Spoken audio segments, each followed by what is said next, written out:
Failure is a wonderful tool, but today's youth, you said it with online.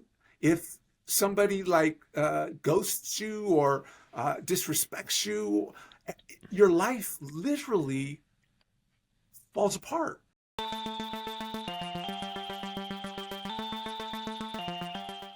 Thomas, welcome to the show. Thank you for inviting me. Absolutely. First and most important question is, how are you doing? Like, actually, for real, how are you doing? Right now, I am actually doing quite well. My life is in a place that is um, very lucky for me. I'm 65. I'm in retirement mode, and I am able to not retire completely, but live the life in the manner in which I have grown accustomed. And for that, I'm incredibly grateful for right now. Yeah. Yeah. Do you feel like now, as you say, semi-retirement, do you think now you're living your purpose, or everything you've done before this sort of prepared you for what you're trying to do now, if that makes sense? Yeah, no, we go back to 40, almost 40 years ago with my military career came to a screeching halt due to drug use. Got out, was clueless, went to a recovery facility, couldn't figure it out, and made the divine thought process brought me to overnight counseling at an adolescent recovery facility. And I didn't go there to help kids. I went there so I could figure out how to live life, watching kids at the age that I was when I started using that I could not remember, could not feel. And for 4 years in an adolescent recovery facility, and then I ran a Boys and Girls Club for 4 years. And in that 8 year period, I came to understand that I had a gift, and that a group of young people gave me my life back. And for doing that, I've dedicated my life over the last 40 some odd years to being there for them in whatever capacity they'll have me. So the mission is sort of stayed the same since that initial introduction to the youth space. Yeah, I'm I had no education at the beginning, and I came to understand that young people trusted me, and they brought me their troubling issues, and there were circumstances where I didn't have an answer, and that was not acceptable. So if I was going to be the best I could be for them, I needed to go back to academia. And I spent a decade, bachelor's, master's, license, and board certification, again, so that I could better understand how to be there no matter what the circumstance and no matter what the question and no matter what the demon that is driving them, we'll figure it out. Yeah. Yeah, I think a lot about young people these days, Thomas, as do you, obviously. You know, I coach youth sports, baseball specifically. Now my kids they're going to be 17 this summer, so they're not so much youth anymore. But I think, youth sports are like 8 to 18, right? And then you get to college, maybe I won't call you a youth anymore, but you're still figuring life out, especially when you're in college. You're away for the first time. Mom's not doing your laundry anymore. You got to make sure you still have to practice. And all these things happen, right? But now they're still in high school, and I'm only 32 years old, so it wasn't that long ago when I was in high school, and the challenges they face are much, much, much different. I'm not going to say they're better or worse, because I just don't know, because we still face challenges just like you faced challenges when you were in high school, but they're different, and I think the issue is that we're not really coming to terms with those issues. We're trying to change them and say, stay off your phone, never use it. It's like, yeah, I think there's a time frame for that. Like, if I have kids, I don't want them on the phone until they're 16, but they're still going to be around it. Their friends are still going to have it. It's still going to be something that we have to deal with and not ignore. And so there's no real question in there. Just maybe we're riffing off that and what you've seen in that regard. Yeah, In What Brings Me to You is I wrote a book, and in the book, I told the story of the transition from adolescence to adulthood.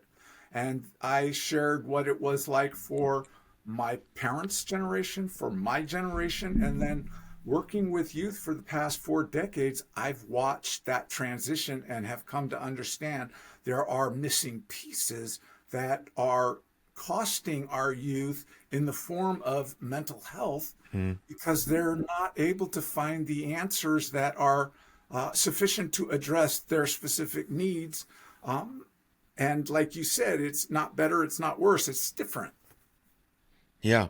Yeah, it's hard. I mean, especially just looking at young boys and the access of things they have on the internet, from quality information to say great role models to less quality information like endless amounts of pornography. I mean, that's a varying degree of something that you can stumble upon as a 13-year-old boy, and that can actually very much shape how you view yourself, women, or where you want to go in life for the rest of your life if you're not around actual role models. And so I know you're a big proponent of community because that's a huge thing. So what sorts of things can or should we be doing that you might have mentioned in your book that are going to create more community or sort of a rite of passage from adolescence to adulthood? To answer that, let's create the foundation, and that comes down to understanding what does a 17-year-old, 18, I'd say all the way up until 26, 27, 28. The psychology, the science is that is the time of egocentricity. They are the center of the world. And what happens is that they're not looking to understand our world in the fact that they don't want to hear what we have to say. You can talk all you want and make perfect sense out of what you're saying, but kids don't listen, they watch. They watch us. That's how, what you are is what you're creating in your young girls and your young boys, not in what you tell them. I mean, I came from the generation that says, do as I say, not as I, do as I say, not as I, what was that one? Do as I say, not as I do. Yeah, yeah.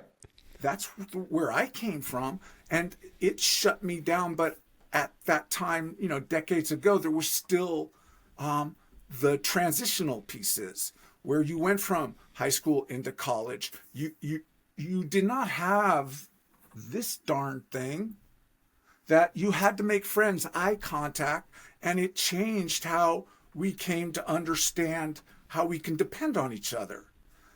Our youth depend on each other, but they are at a loss as to how to do it face to face. And I would submit one other side to it is in our country right now, there's so much fear and demagoguery going on that it is completely has our culture, our society shut down. And what I have shared is that the kids aren't listening to what we say, they're watching.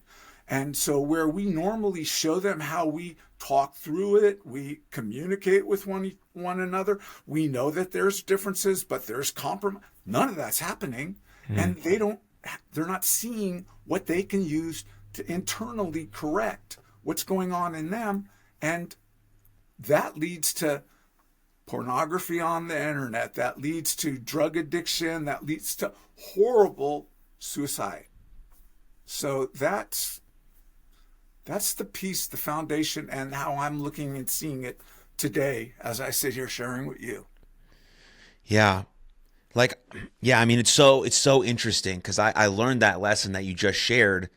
More things are caught than taught. I learned that lesson as a coach, very simply, right? It's like, if I want them to portray the values that I'm thinking in my head that I'm actually portraying, but I'm not really, and I just don't get why they're not doing the things that I'm saying. Thomas, what's happening, Because I'm throwing my bucket of baseballs halfway across the fucking field, and then I'm getting mad at the same player when he comes in the dugout and throws his helmet. That's absurd behavior. That on my part, not on his part. He's just doing, coach did it. I respect coach. I'm going to throw my helmet too. And then he goes home to mom and he doesn't want to do his homework. He's throwing his pencil. He's slamming his door. All of these things are related because he simply saw one person in his life that he thought he respected perform some sort of behavior and then say words that don't mean it. Hey, don't throw your helmet. Coach, you serious? You just threw a bucket of baseballs. Why on earth would I listen to you right now? But we don't catch that because, again, we're not aware that our words have an impact, but only if they line up with our actions. And I think that's the most important part. And it shouldn't be like this thing that's like scary, like I can't make a mistake in front of a child or they're going to be that way for the rest of their life. No, but if we're upfront, if we're honest, if we're open, if we build that emotional bank account that says, hey, I'm going to try my best. I'm trying my best, but I will fall short just like you will. and how can we learn from those mistakes together? I think that's a sort of beautiful cohesion that exists. But you're right, in our world, anytime you make a mistake on social media or you do anything, you're just reprimanded, you're canceled, you're told you're an idiot, you shouldn't have an opinion on that subject. And then it just snowballs into like, okay, well, fuck it, basically. Yeah. And that is the piece right now that, where are we going with this? What are we looking at? If you were to ask a youth today, what is your main concerns? And the number one that is, for me, understanding is the global warming. In their minds, they see that this world is going to be handed to them, and for truth or not, they're seeing bigger hurricanes, bigger fires, and that creates an anxiety.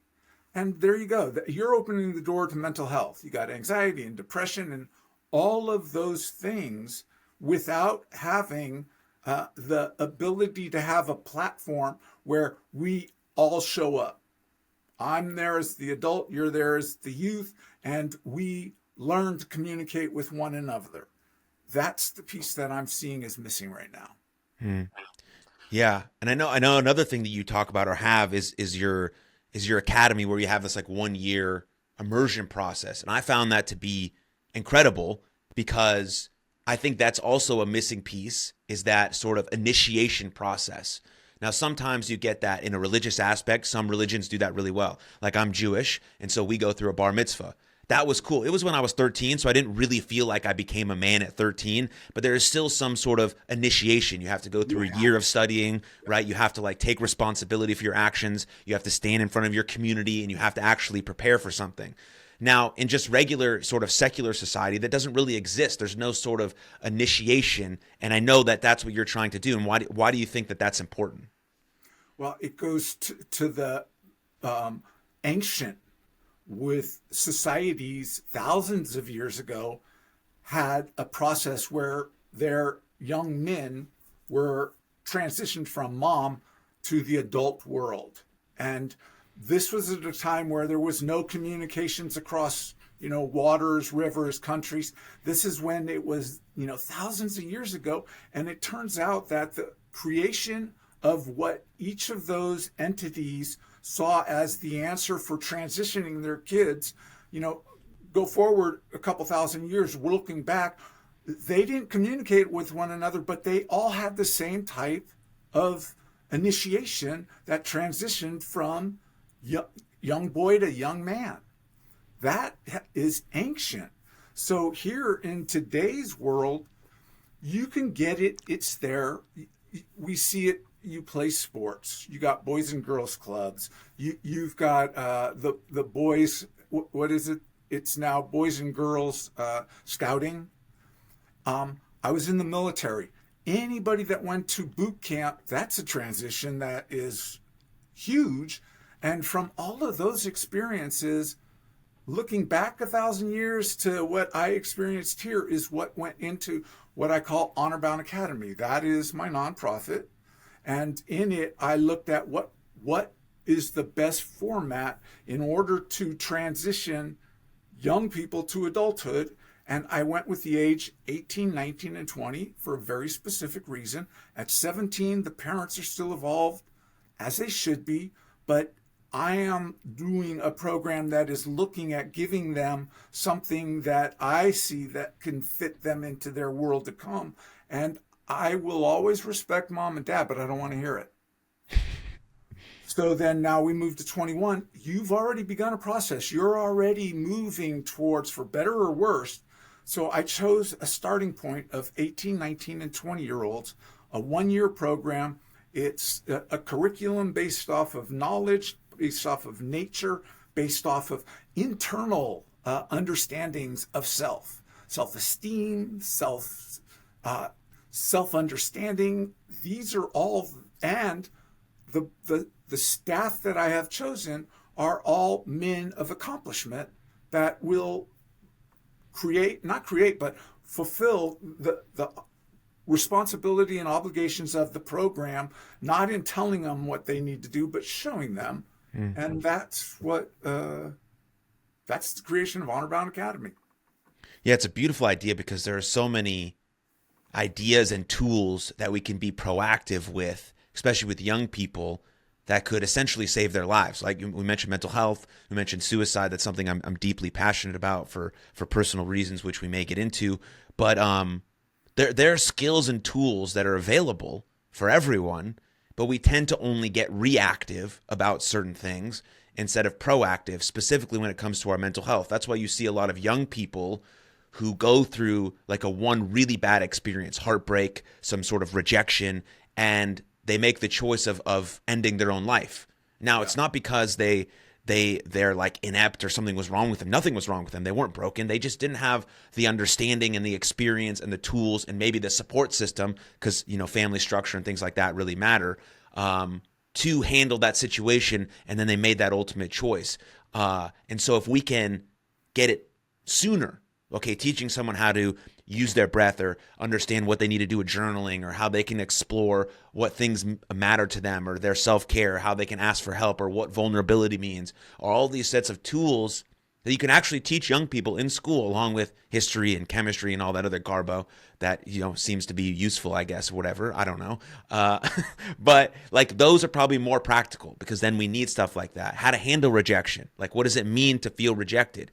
Do I have emotions? Are emotions okay? Can I feel them? Can I express them? What's wrong with that? What's going on there? All these sorts of things that are actually applicable to life, rather than, trying to memorize all 50 states when you could just fucking look at your phone. You know what? It's the one word that I'll throw out there to explain everything that you just said: failure. As I see it, failure is a right that you have. And it's when it's not taught correctly, that's when the internal voices take over. The point of the matter is, I sit here in front of you, a product of my failures, not my successes. What did I learn from success? I learned that it was cool. What did I learn from failure? Well, there were specific things that I fell short on that now I can go, and if it's that important to me, and if I don't want to quit, and it's now been made perfectly clear what it is I need to improve on, failure is a wonderful tool. But today's youth, you said it with online, if somebody like ghosts you or disrespects you, your life literally falls apart. Mm-hmm. And that's where so often that the mist that parents, parents are good. They're trying their best.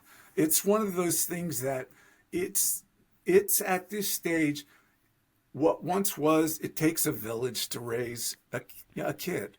Bottom line, that's we need to go back to that in whatever format that looks like. I'm not saying I know what that looks like. I am sharing that is what is going to be the answer.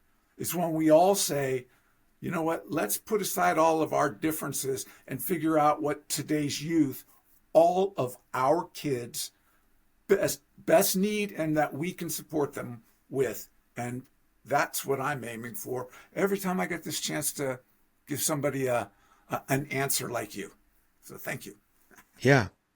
Yeah. I mean, it's like if you have like a pretty good family at home, whatever that looks like, then maybe you're part of a sports community, then maybe you're part of a sort of religious or spiritual community, then maybe you're part of like your school community, and then like that's so many different communities and so many people engaging in different ways that there's the village that sort of helps you out, your little town, your little community that you've created with a certain set of people that you trust and understand, and you get different perspectives, and like that is definitely possible in today's society. It's just like putting in a little bit of effort and understanding some of those things. So I think it's extremely powerful. God willing, when I have children, I'm able to be a father.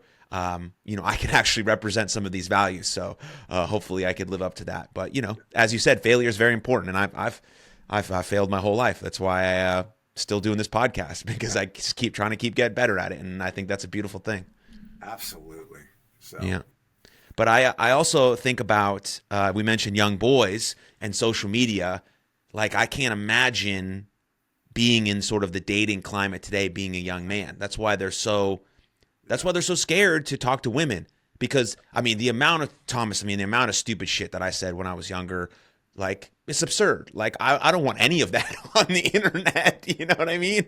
And so, Exactly. of course, I would be hesitant. Is a very light way to say it, to approach a girl in any situation. What if she records it? What if I'm creepy? What if it goes on the internet? I just, okay, I'm just never going to do it. And then you talked about social media and then AI and then, okay, I'll just get a virtual girlfriend. And then it just goes on and on and on and on and on. And then we've removed men from society, which is the worst thing we can do. We need men. We need strong men. We need capable men. We need men to be leaders like they're destined and designed to do. But how are we going to do that if if everything we do is seen as creepy or weird or toxic or whatever word you want to use? I think that's very challenging for young boys today. Yeah, and again, from the last 25 years, I've been a clinical therapist working with the full spectrum. I still have youth that I work with, but I'm dealing with too with the adult population. And right now, in the last couple of weeks, there has been an occurrence in the country that is truly transformative in a way that it has been detrimental to the population. People are more afraid now and unsure than ever in the past that I can remember. And again, that comes down to what our youth are watching us do and how we interact. So that if someone were to say, well, what is the answer? The answer is that what we are afraid of, what we are looking at that is so troubling and so much that's overwhelming that if we were to get outside of ourselves, and I don't think there's an individual that has a kid that says that they wouldn't die for their child. And what we need to go is from because my kids are okay, to understanding that it's our kids that need the help. My first job professionally was Child Protective Services. Oh my God. I wasn't raised in that kind of family. I spent 3 years there being absolutely overwhelmed by how horrible childhood can be. So my point, your kids that are wonderful are going out into the school online with all the kids, and not all the kids have what your child has. And if we're not going to look at all of them, then whatever it is that you've done wonderfully for them, it's going to be for naught once they walk out your door. Hmm. Yeah. Yeah. Very, very good. I mean, it just sort of doubles down on your community point. That's really Yeah. the main piece. But I mean, I could talk to you about this stuff for ages, but I do want to get into your personal story because I think that has a lot of value. Of course it does. You're still here and that's amazing. The world needs you. And I that's a beautiful thing. So yeah, man. That's like, I don't know. I'll share a personal detail here, Thomas. I used to be a professional wrestler, like, like WWE, stuff like that. So I'm super into the cheesiest phrases you can get, cheesier the better, because I found that those cheesy phrases actually mean something. And so my number one sort of phrase is "the world needs you here," and it's said all the time. But when you really think about it, it's like 100% true. Like you, Thomas, there will never ever be another you. Yes. So the book you write, the academy you have, the struggles you went through. I mean, you talked about failure. That's basically sums up the whole idea of what I'm saying. So yeah. Anyways, so thank you for indulging me in that little bit. But okay, so you mentioned being in the military. Yes. You also mentioned a little bit about your addiction. Talk to me about you joining the military as a young 18, 19-year-old. And what was that like? Yeah. Again, for me, I'm in recovery. Drugs and alcohol were an issue. I got sober decades ago, but the fact of the matter is, I first did a drug or a drink at 14, and my first drug, marijuana, at 15. And the thing with it that is so difficult to discern as a clinician or as a parent is your child experimenting or is this addiction? Mm, And to separate that at the age of 13, 14, 15 is nearly impossible. So I took what was by 15 and a half, 16, I am definitely an addict who doesn't know it. And at 18, I go in the military and This is blame you. my You're realizing this now that at 15, 16, you were an addict, not then, right? yes, yeah. Okay. I figured that out when I ended up in the recovery facility I went to at 29. Hmm. That's when I saw when it began. But at that time, I could not see it. And so I took into my military career an addiction. And at that time, I went in 1979, and this was just after Vietnam, and the morale was horrible. There was nothing but drinking and drugging in the military, and it was wonderful for a youngster like me that didn't have to answer to mom and dad, only had to answer to my Uncle Sam. And that was like, there wasn't even an Uncle Sam telling me I'm doing wrong. So that part is what, in that experience of the military, was wonderful for me. It started out magnificently, and the addiction is over time, it overwhelms. You know, at some point, if you're an addict, alcoholic, it's gonna slam dunk you. And 9 years into my career, it did. I was discharged for drug use, and there was no going back, and it was horrible. And that's where, again, life shifted. I took that failure with the help of young people and stood back up and began another life, putting into putting into the circumstance all the failures, all the mistakes, and alleviating them so that I wouldn't end up doing that again. So that was the military career. Addiction started relatively soon after, took it with me, and then losing my military career was devastating. It's like we speak about the first breakup today with it. It was, my identity was tied to being in the military.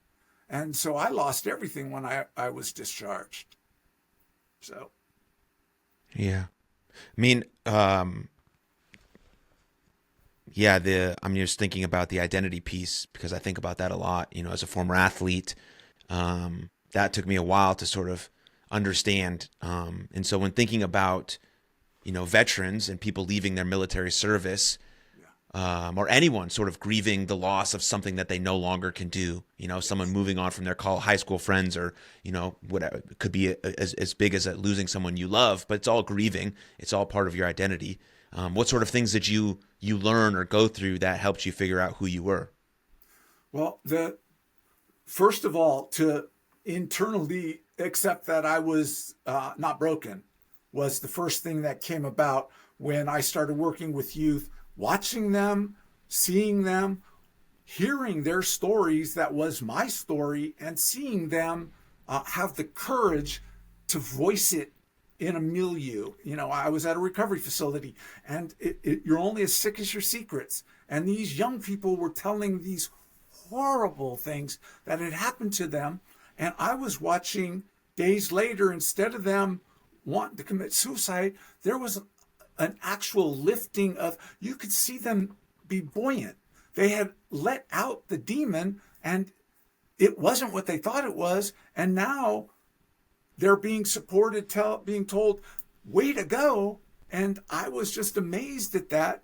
And because I saw them do it, it was my turn. And because of what they did in showing me and then sharing with me, in trusting me, I came to understand that I am worthy of trust. I am worthy of friendship. I am worthy of love, because I had lost all that. And so, because that was given back to me by them, again, I sit here in my retirement years fully wanting to give back as much as I can. But it goes back to that time of, again, seeing that the failures were there for a reason, fixed them, got validated by young people, and saw that I was worthy. And for that, I can't give enough, and forever will sacrifice whatever it takes to help. Yeah, it's a beautiful thing. It's funny when you think about mental health And there's so many selves when it comes to mental health, self-care, self-understanding, self-esteem, yada, yada, yada. But like, we forget that one of the most powerful things for our mental health is just trying to be in service of others. Yeah. And because it just gets us outside of ourselves a little bit. And for you, at least what I'm hearing from your experience was that it was a mirror of like, oh, they could do this thing. Potentially, maybe I could also do this thing. And so speaking of that, how did you grow up, or how were you taught to grow up with your emotions as a man who joined the military? All of that came post a discharge from the military. My father, again, wonderful man. I love him. But you want to cry? I'll give you something to cry about. Mm-hmm. So men show no emotions. Men show no fear. Men do not cry. You know what? That's such a delusional creation of what a man really is. For the simple reason is it's easier for men raising their sons because of an understanding. But a man's responsibility of raising daughters, if you can't get in touch with your emotions, you fail your daughter. So whatever you think a man is, that he's feeling his emotions and he's doing it for his daughter, be careful, because I'll slap you. Fact of the matter is, I don't live to be anything for anybody. But I've come to understand that if I'm going to give back, I'm going to give back equally to the feminine and the masculine. And to do so is to feel the emotions. And I hated that at the beginning. My military career, it shut it off. My drug addiction, it shut it off. I'm cool with cold and calculating. I like it. I don't have to feel it. Fact of the matter is, you can't live there. I couldn't live there. And in order to come to terms with feelings, that's where it all began. And what I would come to understand is what feelings are for the soul, what food is for the body, if you need a way to look at it. You know what? Veneration, homage, devotion, all of these things are manly, but you're giving and you're willing to give to your daughter or your life for your kids. And that is a spiritual experience. And so whatever a man is thinking that a man should be, you know what? I'm a therapist. Call me up. I'll try to help you out. Yeah. It's an interesting thing to think about masculinity in that way. And there's this guy named John Lovell. I don't know if you've ever heard of him, but he's a former military guy as well. And he came up with this idea called the warrior poet. It's sort of his version of masculinity. Yes. And I love that, because there is a version of you as a man who needs to be a warrior. Warrior doesn't mean, going to slice someone's head off. It just means being able to stand up for yourself, being assertive, understanding that you do have power and you can use it for good to build things up. That's a beautiful thing. But you also can be a poet, which is someone who can express love and beauty. Like that's an even more powerful part. That's something I had to learn because I recently got married. And so you got to write these vows to someone that you want to spend your life with, and you have to actually verbalize how you feel about this person. And for a long time, if we never practice it, if we're not in touch with it, it's very hard to express it. And then we're like, oh, I just don't have the words for this. Yeah, you fucking do. You got to figure it out. You have to tell this person that you love them. You got to work on it. I love you's not enough. It's like all these other things that make them the perfect person for you. And so being that poet is such a beautiful part of masculinity, along with the warrior and the protector and the provider and those sorts of things that come more innate to us. But you have to work on that other side. You have to get in touch with it. You have to recognize that it's there, and it can be an important part of who you are, I think. The individual you named, I'm not sure I know of, but the concept of warrior poet, whoa, I've read up on a number throughout time because once I lost my identity, I had to re-put me back together. And because the emotions were so necessary, that's what I ended up finding were the books that told about the warrior poet.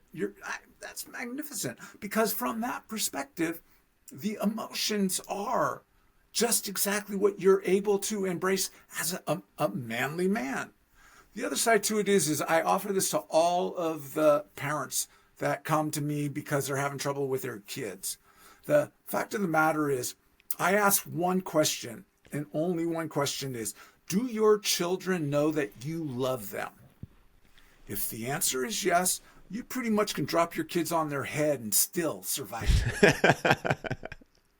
Yeah. Love conquers all. It is, and you've brought it up, and I'm validating that point. Love is everything. It's an emotion too. Yeah. Yeah. Speaking of other people, I know you have a lot of love for Joseph Campbell. Talk to me about him. Yeah. Joseph Campbell, he was the one that was able to uh, express to me the understanding of myth.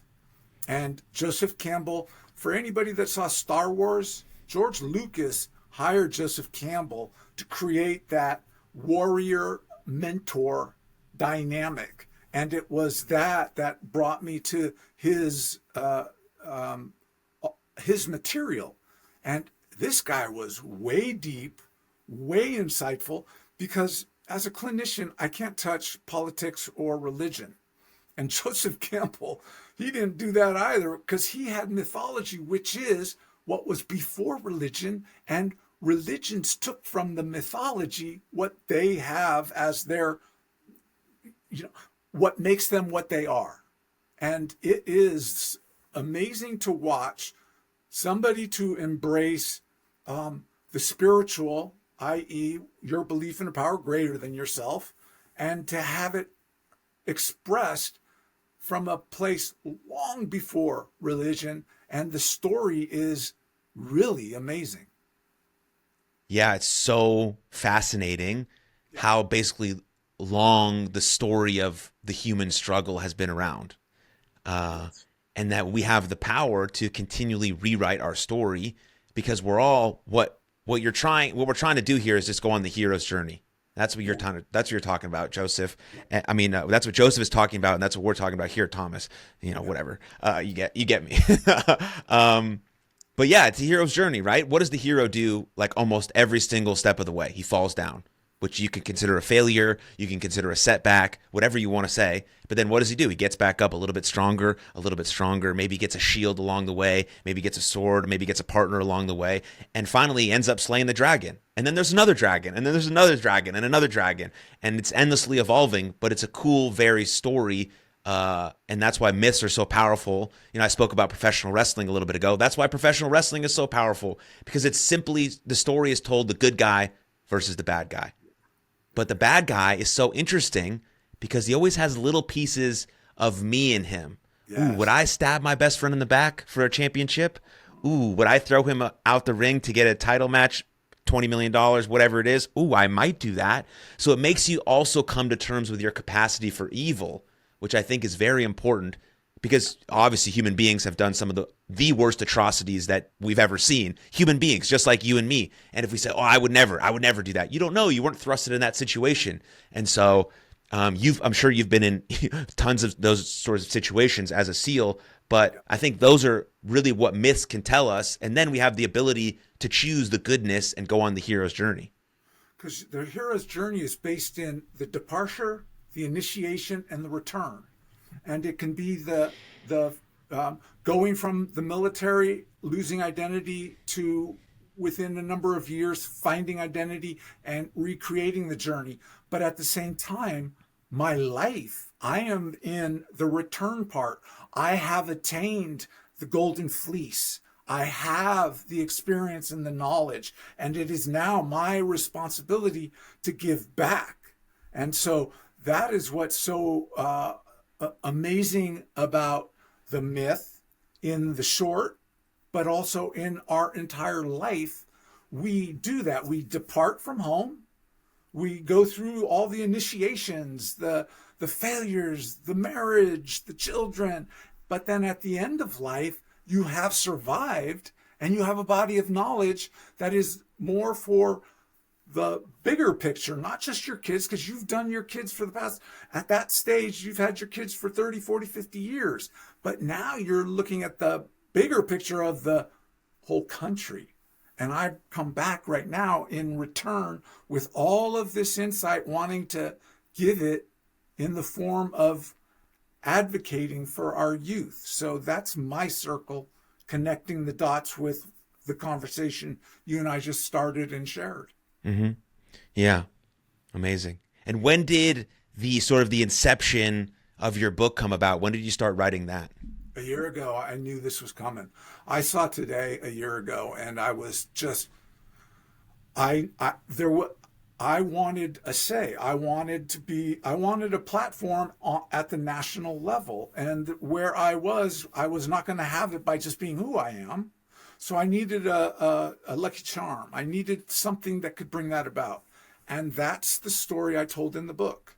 I told generations, I told our youth, I told about a program I have. I shared with, if there's a reason why we are where we are, and I offer suggestions not to do, but to look.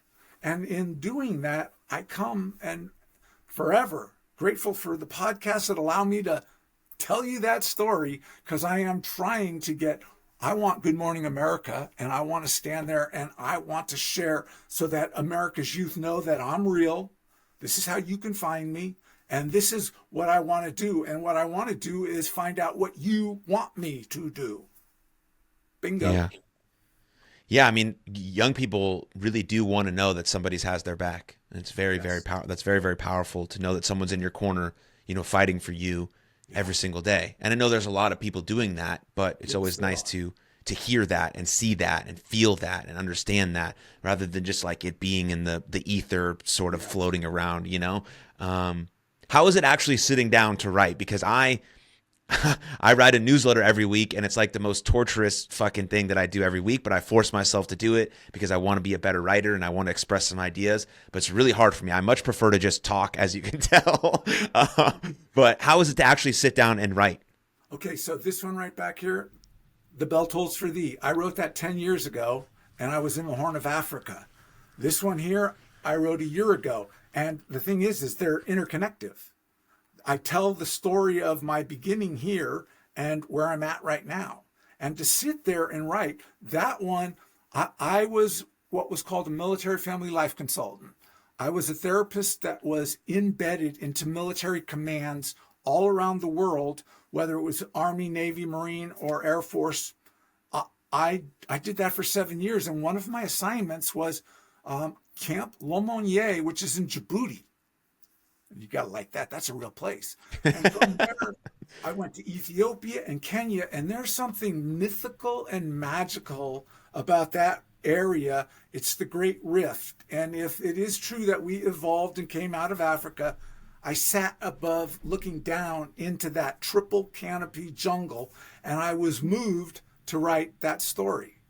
This one, I'm driven because I am not comfortable with where we're going for our youth, and I am not going to go along and say nothing.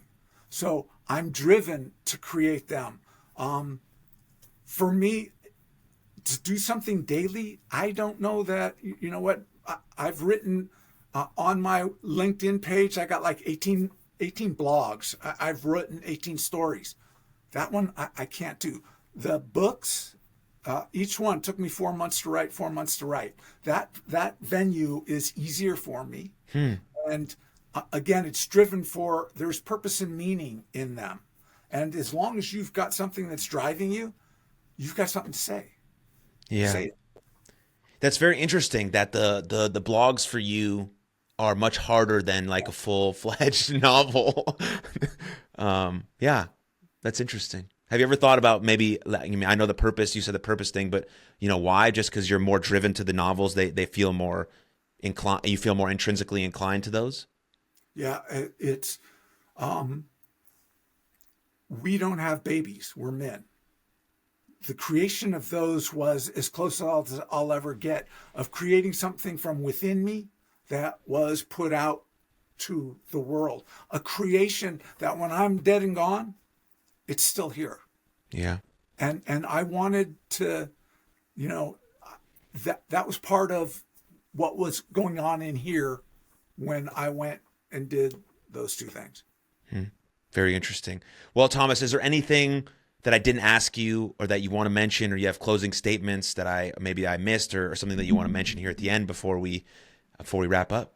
Yeah, the thing with it is Honor Bound Academy if you go to and put the honorboundacademy.org, you'll find my website where everything's on it. The books are there, the blogs are on there, my CV is on there, all of what I am, all the various platforms you can go to.